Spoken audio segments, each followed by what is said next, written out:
My name is Naomi Carter. I am 23 years old. 3 months ago, I sued my own parents because my mother spent my inheritance on my sister's wedding. Even now, saying that out loud feels strange. It sounds like the kind of sentence people use in gossip, not in real life. It sounds dramatic, ugly, and unreal, but it happened. And what made it worse was this. The money was never just money. It was my grandmother's life in savings form. It was every extra shift she worked at the hospital laundry, every holiday she skipped because she needed the overtime, every quiet promise she made to me when I was little, and she caught me reading science magazines at her kitchen table. She used to tap the side of my head and say, "You're going somewhere bigger than this place, Naomi. Don't let anyone convince you otherwise." That inheritance was supposed to be my bridge into graduate school. It was meant to help me study biochemistry, finish my degree without drowning in debt, and build the kind of life my grandmother had imagined for me long before I was old enough to imagine it for myself. Instead, my mother turned it into a wedding budget. Not because she was confused, not because she had no other option, because she chose to. The first time I realized something was wrong, it was not because I found a letter in the mail or saw a missing number on a statement. It happened in the most ordinary way possible. I was standing in the hallway outside our kitchen, holding a notebook and half thinking about a lab report when I heard my mother on the phone with a wedding planner. She was laughing. That easy, bright laugh she only used when she wanted to impress people. "Yes, the floral wall is non-negotiable," she said, "and I still want the hanging lights over the dance floor. We can make it work. We'll stretch the inheritance. Naomi will understand. She has time. This wedding is now." I stopped moving. For a second, I thought I had heard the wrong word. Inheritance, not savings, not budget, not emergency fund. Inheritance. Mine. I stood there so still that my hands started to hurt from gripping the notebook too tightly. She kept talking about calligraphy menus, custom centerpieces, a string quartet, and late-night desserts. She was describing my sister Alyssa's wedding like it was a once-in-a-lifetime royal event. And every sentence sounded like the cost of my future being sliced into pretty pieces. That night, I checked the account. The trust balance had dropped hard. Not all of it. Not enough to create a screaming red flag on first glance, but enough. Enough that I knew exactly what she had done. There was a transfer into my parents' joint account, labeled so casually it almost made me laugh. Family event expense. Family event. As if that phrase could make theft sound warm. I did not scream. I did not cry. I did not go downstairs and throw plates or demand answers in front of everyone. I sat at my desk, opened my laptop, and typed one sentence into the search bar.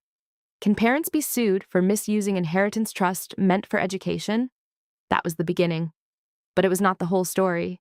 Because if you want to understand why I took my own parents to court and why my sister's wedding ended with silence, shock, and a room full of people finally seeing the truth, then you need to know what came before. I grew up in Detroit, in a narrow 2-story house with creaky stairs and windows that whistled in winter. It always felt slightly too small for 4 people and far too small for my mother's ambitions. She liked appearances, matching holiday outfits, family photos, good schools, nice neighborhoods we could not really afford, but could talk about wanting one day. My older sister, Alyssa, fit perfectly into that world. She was beautiful in the effortless way that made strangers smile at her in stores. She had thick dark hair, perfect teeth, and the kind of confidence that made people want to help her. Teachers loved her. My mother loved showing her off. Even when Alyssa messed up, the mistakes became funny stories by dinner. I was different. I was quieter, more serious. I liked libraries more than malls. I spent weekends reading about cells, genes, and chemistry, while Alyssa practiced makeup looks and planned imaginary weddings in magazines. When relatives asked what we wanted to be when we grew up, Alyssa said things like event designer or influencer or maybe lawyer if she felt ambitious that day. I said scientist. People smiled politely at me. Then they turned back to her. My grandmother, Ruth, was the only person who never treated my dreams like a side note. She understood hard work in a way the rest of my family only talked about. She had raised 3 children with very little money and a lot of discipline. She did not use soft language much. She said what she meant and expected you to do the same. When she got sick, she called me into her room one afternoon and handed me a sealed envelope. "This is for later," she said. "And Naomi?" "Yes." "Do not let anyone shame you for protecting what was given to you." At the time, I thought she was being dramatic in that familiar grandmother way. After she died, I understood. She left me a letter and a trust. My letter was short and written in the same neat handwriting she used for shopping lists and birthday cards. "Naomi, this money is for your education. Only your education. Not for a car, not for a party, not for anyone else's emergency. If you ever have to choose between keeping peace and protecting your future, choose your future. I worked too hard for you to hand it away. I cried when I read it. I promised her I would protect it. At 19, the promise felt symbolic. At 23, it became a battle. Yet at first, the wedding conversations in our house sounded normal. Harmless, even. Alyssa got engaged to Brandon during her last semester of college. There was champagne in the kitchen, photos, happy tears. My mother immediately started acting as if she had personally been chosen to produce the event of the century. She showed us dress ideas, venue tours, cake samples, table linens, all of it with the intensity of someone planning a state dinner. My father joked about budgets at first. "Maybe let's not go fully royal," he said one night. Everyone laughed. I laughed too. That was before I knew their idea of budget included me. The day I heard my mother say, "We can stretch the inheritance," something settled cold inside me. That night at dinner, when Alyssa talked about the wedding colors, while my parents discussed guest counts and plated meals versus buffet service, no one looked at me. No one asked whether I had checked the trust account recently.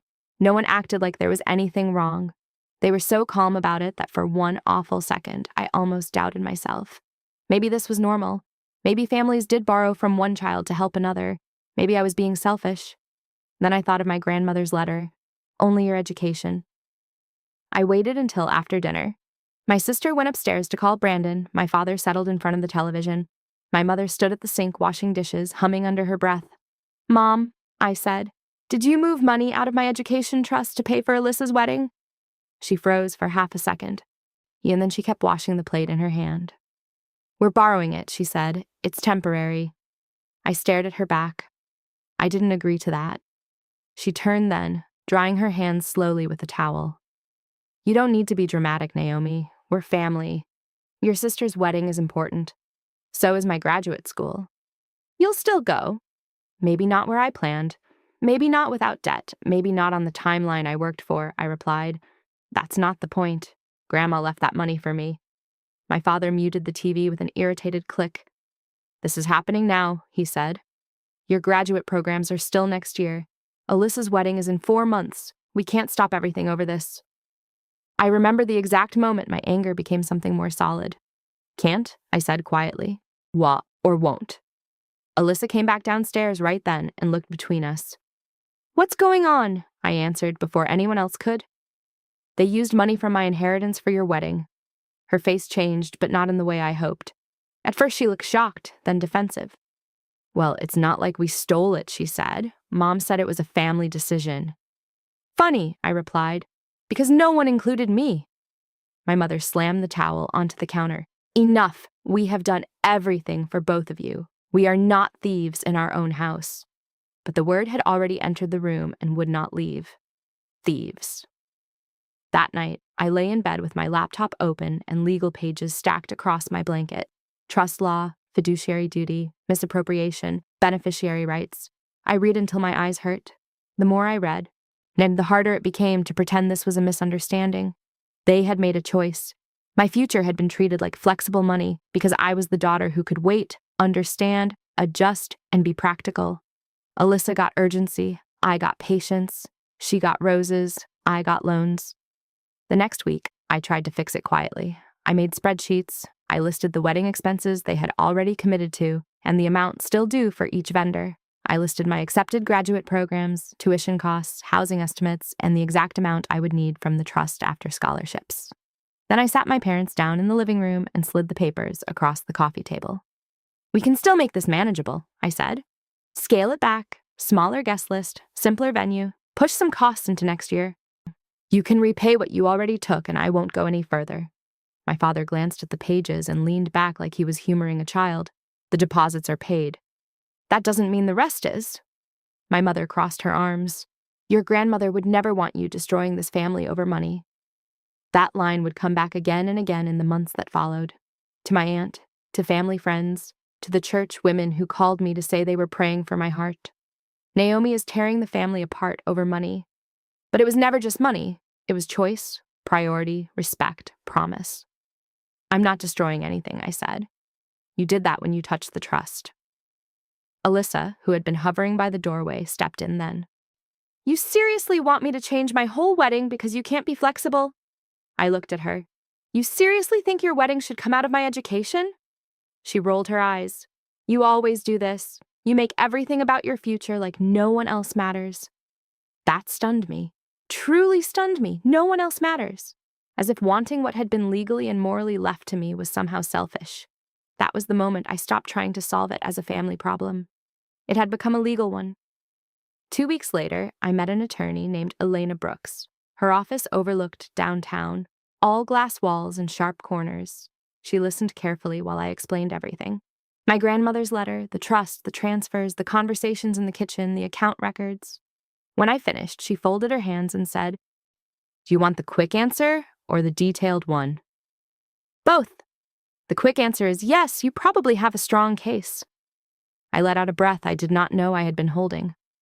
"The detailed answer," she continued, "is that if the trust language clearly limits the funds to your educational use, and your parents transferred money for unrelated personal spending, that is a serious breach.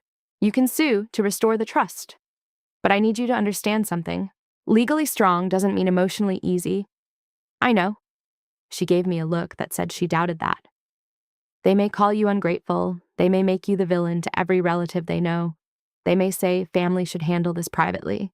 That is what people do when they are caught." I looked down at the trust document in front of me. "Hori, can we win?" She shook her head slightly. "I don't promise wins. I promise strategy, truth, and pressure. But yes, your documents are strong." That night, my friend Marcus met me outside the campus science building with 2 coffees and the kind of worried expression only real friends wear. "You really hired a lawyer?" he asked. "Yes." He let out a long whistle. "So, this is happening." "Yes." He walked beside me across the quad in silence for a minute. Then he said, "Let me ask you something. If you do nothing, if you let them keep the money and just adjust your plans, how will you feel in 5 years?" The answer came immediately. "Like I let them choose my life for me?" He nodded. "Then maybe this isn't only about the trust. Maybe this is the first time you're refusing to disappear." That stayed with me. When my parents were served, my mother stormed into my room without knocking. "You actually sued us?" "Yes." "Do you understand what this will do to this family, to your sister, to our name?" "I understand what you already did to me." She stared at me as if I had slapped her. "You are ruining Alyssa's wedding." For the first time, the thought came to me clearly. Maybe people should know why. The first hearing was not dramatic. There were no shouted objections or speeches, just fluorescent lights, stiff chairs, and a judge who looked like she had seen every version of family betrayal money could create. Elena asked for an immediate order, freezing what remained of the trust and preventing any further spending. My parents' lawyer called it a family misunderstanding and argued that they meant to replace the funds soon. The judge looked at the trust language, then at the transfer records. "The trust language is clear," she said. "Funds designated solely for the educational benefit of the beneficiary. The account is frozen pending final ruling."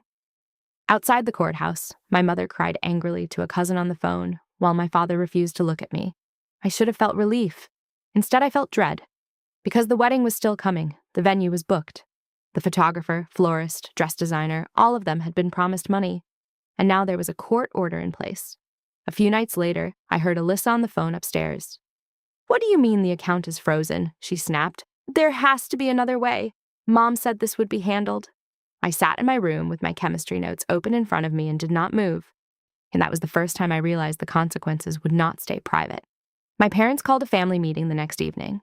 We sat around the dining room table like we used to on birthdays. Except now no one smiled, and the air felt sharp. My father cleared his throat.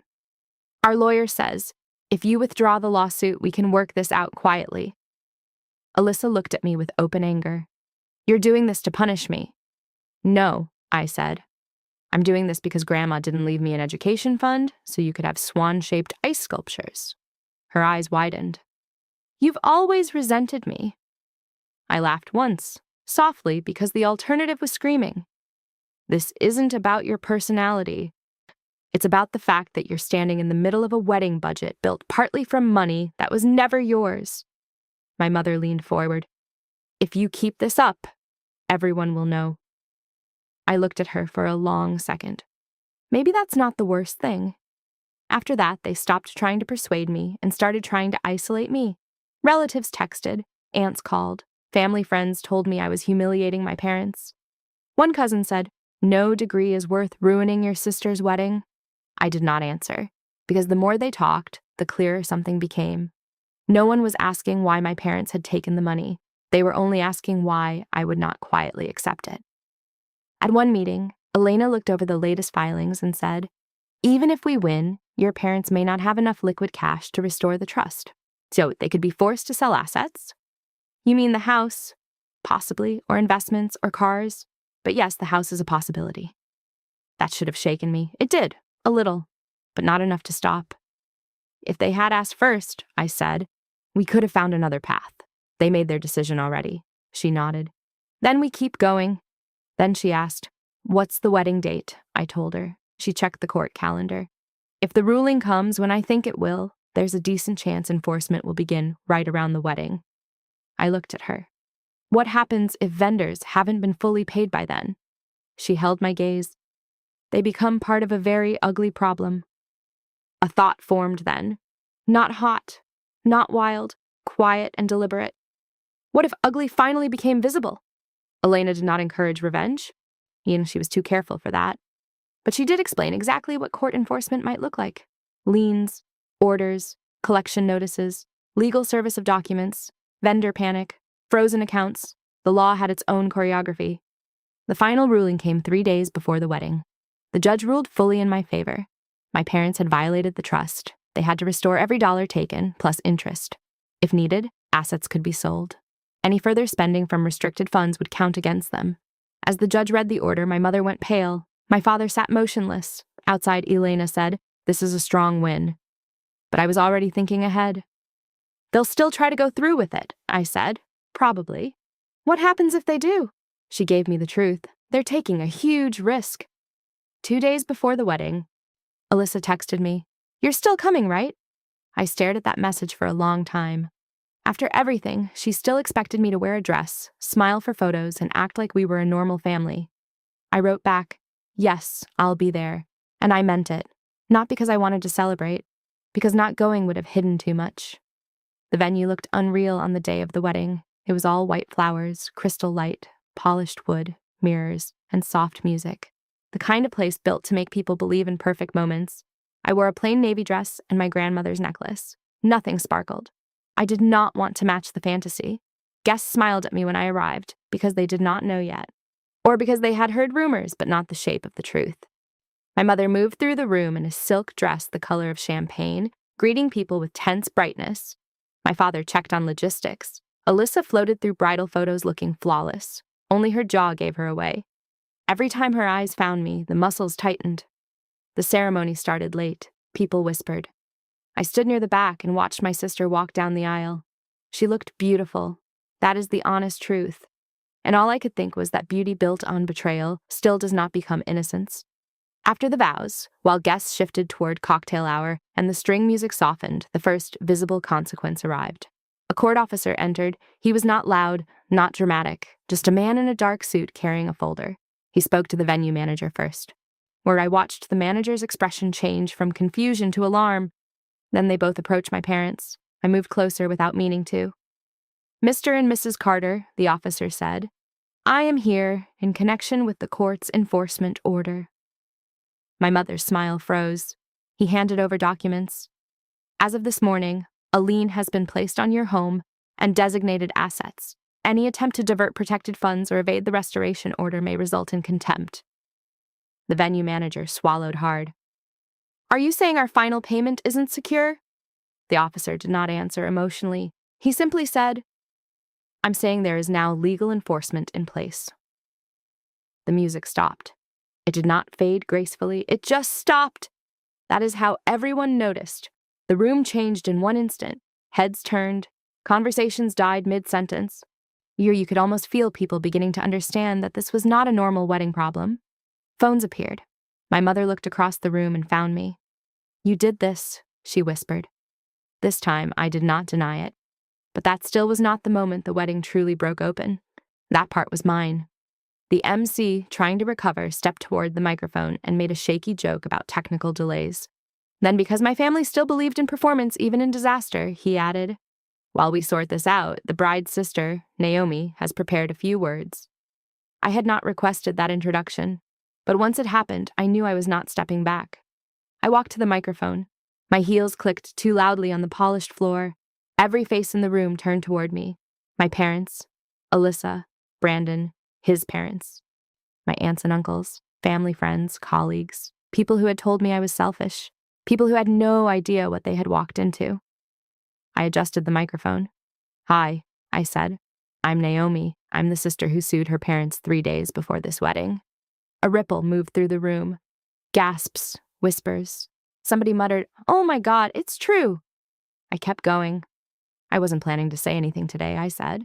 "I thought maybe I could sit quietly, let everyone enjoy the flowers and music, and keep the family peace for a few more hours." I took a breath. But then I watched my sister walk down the aisle in a dress partly paid for with money my grandmother left for my education, and I realized silence would make me part of the lie. I pulled a folded copy of my grandmother's letter from my clutch. "This is what she wrote to me," she said. "This money is for your education only, not for a party, not for anyone else." The room went so quiet I could hear someone setting a glass down carefully at the back. "My parents decided that didn't matter," I said. "They moved money from my trust into their account and used it for this wedding. When I objected, I was told I was selfish, that I had time, that family comes first." I looked around the room. 3 days ago, a judge ruled that the money was misused and ordered it returned with interest. The court officer who just arrived is here because enforcement has already started. I saw Brandon's face lose color. I saw his mother turn slowly toward my parents. "If you're wondering why the music stopped," I said, "that's why." Then I said the part I had carried inside me for weeks. "You were invited here to celebrate love, but I think you deserve to know what this day cost. Not the flowers, not the lights, not the venue, the real cost. The cost was one daughter being told her future was flexible so another could have a perfect wedding." Alyssa's bouquet trembled in her hand. I turned slightly toward her and Brandon, then back to the room. "If your family took the life your grandmother worked to build for you and turned it into centerpieces and cocktail hour, would you call that love? Or would you call it what it is?" No one answered. Brandon did. Not into the microphone. Not publicly. But I saw him turn to Alyssa and ask in a voice I could still hear from where I stood, "Did you know?" Alyssa looked back at him, panicked now. "I knew they borrowed money," she said. "Well, I didn't. I didn't know all of this." Brandon's mother was already demanding answers from my parents. My father started talking fast about misunderstandings and timing and repayment plans. No one looked convinced. From there, the reception did not explode. It dissolved. That was worse. People drifted into tight little circles. The venue staff began whispering urgently with management. A few guests quietly left. Others stayed but no longer smiled. The DJ kept trying to restart the mood, but every song felt wrong. The cake cutting happened because no one knew how to cancel it gracefully. The first dance happened too, but only because everyone was too shocked not to keep moving through the schedule. Nothing after that felt real. It felt mechanical. At one point, I saw Alyssa sitting alone at a table, or still in her perfect dress, mascara beginning to run, bouquet abandoned beside her plate. I did not go to her. There are moments when comfort becomes another kind of dishonesty. 2 weeks later, I heard through mutual friends that Brandon and Alyssa had postponed their honeymoon. Then I heard they were taking space. Then I heard his parents were deeply concerned about what kind of family chaos he had married into. I did not ask for details. The legal consequences moved more slowly but hit harder in the end. My parents had to list the house. It was the only realistic way to restore the trust within the court's deadline. They sold one car, cashed out investments, and still came up short until the house went on the market. My mother stopped being invited places. No one said it directly. And she just noticed brunch plans stopped including her. Calls grew shorter, invitations disappeared. That is the thing about social circles built on image. They vanish fast when truth enters the room. One evening, after half the furniture had been moved out, my father found me in what used to be the dining room. The walls looked strangely bare without family photos. "Are you happy now?" he asked. He did not sound angry exactly, just tired, defeated. "You got your money back. The house is gone. Your sister's marriage is damaged. Your mother can't show her face anywhere. Was it worth it?" That question had already been following me. I thought of my grandmother slipping me $50 bills for textbooks. I thought of all the years I had worked quietly because I believed that if I stayed responsible enough, well, no one would make me fight to keep what was mine. I thought of the wedding room going still when the music stopped. I don't know if worth it is the right word, I said. It doesn't feel good. None of this feels good. But I know pretending would have felt worse. He looked at the floor. We were trying to help your sister. I heard myself ask the question I had been carrying all along. Did you ever imagine a beautiful future for me that didn't require sacrifice? He did not answer. That was answer enough. The house sold. The trust was restored. The court file closed. Life went on because life always does, even after something huge. I moved into a small apartment near campus. It had thin walls, cheap flooring, and a heater that made clicking sounds at night. But it was mine. I bought my own plates, my own secondhand desk, or my own ugly green couch from an online listing. Every object felt like proof that I could build a life outside the rules my family had written for me. Alyssa and Brandon eventually had a small courthouse ceremony months later. I saw pictures online. She wore a simple cream dress, no floral wall, no giant venue. The caption said something about choosing what really matters. I stared at that line for a long time. Then I closed the app. Months later, my mother asked to meet me. We met in a coffee shop far enough from our old neighborhood that no one would recognize us as the family from the wedding story. She looked older, but not in a simple way. More like the shape of her confidence had changed. "I'm not here to ask for anything," she said quickly. "And I'm not here to tell you that you were wrong." That alone shocked me enough to stay. We sat with our drinks between us. "Finally," she said, "when your grandmother left that trust only in your name, I was angry. I told myself she didn't trust me, that she was favoring you. I thought she was judging how I raised you girls." I said nothing. "When Alyssa got engaged," she continued, "I saw a chance to give her the kind of wedding I never had. I convinced myself it was temporary, that you would recover, that you were strong enough to absorb the loss." She gave a small, broken laugh. "I didn't think of what I was really asking you to absorb." "Me," I said quietly. She nodded. "For years, I saw you as the daughter who would understand, the one who wouldn't make a scene, the one who would survive disappointment. I used that against you." That was the first fully honest thing she had said to me in a very long time. She cried then, but not with the old sharp anger, just grief. "I'm not asking you to say the lawsuit was wrong," she said. "You were right. The court proved it. I know that now. I'm asking if there's any chance of building something different. Not what we were pretending to be, something honest." I looked down at my hands. A few months earlier, I would have said no immediately. But the truth was more complicated than rage. "I'm not erasing what happened," I said. "I'm not pretending the house wasn't sold or that Alyssa's wedding wasn't built on my trust. If we try anything, it starts with the truth, not with family peace." She nodded slowly. "I can do that." I believe she meant it in that moment. Now I did not know if she could sustain it. Before we left, she hugged me. It was awkward, brief, real. No miracle happened after that. We did not become a perfect family. Alyssa and I did not suddenly become close. My father remained careful and distant. Every step toward anything like healing was small, awkward, and unfinished. But I started graduate school that fall. I filled out new forms, bought lab notebooks, arranged my tiny apartment around my class schedule, and built a life that did not depend on anyone choosing me first.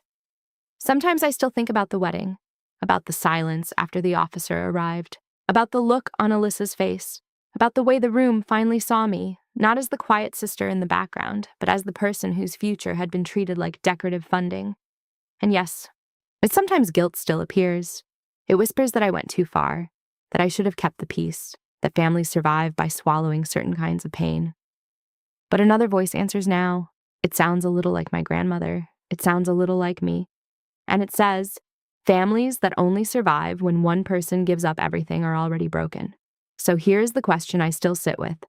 When the people meant to protect your future are the ones spending it on their own version of happiness, what do you owe them? Your silence, your forgiveness, or the truth, even if the truth tears through everything they built to avoid seeing you clearly?